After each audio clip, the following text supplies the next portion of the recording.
பச்சையம்மன் ஜோதிட நண்பர்களுக்கு அனைவருக்கும் வணக்கம்.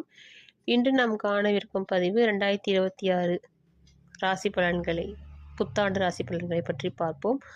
அதன் வரிசையில் இன்றும் கடைசியாக வரவிருக்கிற மீன ராசியை பற்றி பார்ப்போம். இந்த மீன ராசிக்கு பார்த்தீங்கன்னா, ராசியிலேயே சனி பகவான் அமர்ந்திருக்காரு. 4ல் குரு இருக்காரு. ஜூன் 2ஆம் தேதிக்கு பிறகு 5ல் குரு போகிறாரு. 12ல் ராகு, 6ல் கேது அமர்ந்திருக்காரு.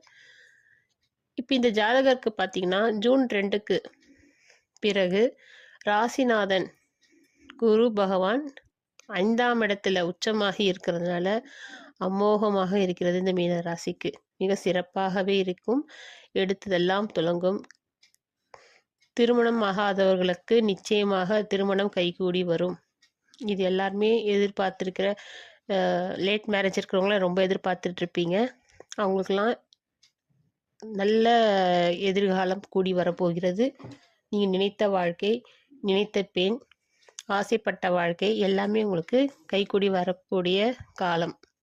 இந்த குரு பகவான் பார்த்தீங்கன்னா, இந்த ராசிக்கு பார்த்தீங்கன்னா 10ஆம் வீட்டு அதிபதியும் கூட. இந்த 10ஆம் வீட்டு அதிபதி 5ல் உச்சம் பெற்றிருக்கிறதுனால தொழிலும் ரொம்ப சிறப்பாகவே இருக்கும்.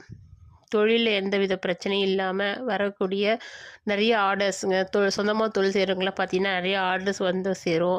இந்த தொழில் மூலயமா நிறைய பெயர், புகழ் எல்லாமே வந்து சேரும். தொழிலதிபர் என்ற பட்டம் கூட வாங்க நேரிடும். ஒரு தொழிலில் கம்பெனியில் வேலை செய்கிறவங்களுக்கெல்லாம் ப்ரொமோஷன், இன்க்ரிமெண்ட் எல்லாமே இருக்குது. நிறைய போனஸ்லாம் நிறைய வரக்கூடிய வாய்ப்பு இருக்குது. என்ன ஒன்றுனா, இந்த முகத்தில் ஒரு கவலை, ஒரு சோகம் எல்லாமே இருக்கக்கூடும்.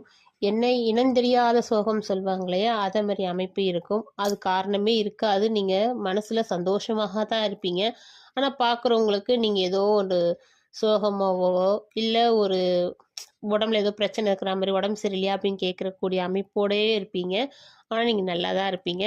ஏன்னா ராசியிலேயே சனி பகவான் இருக்கிறதுனால அது உங்களுக்கு உடல் சோர்வு, முகச்சோர்வு ஏதோ ஒன்று அப்படி உங்களுக்கு பார்க்குறவங்களுக்கு ஒரு தெரியக்கூடும்.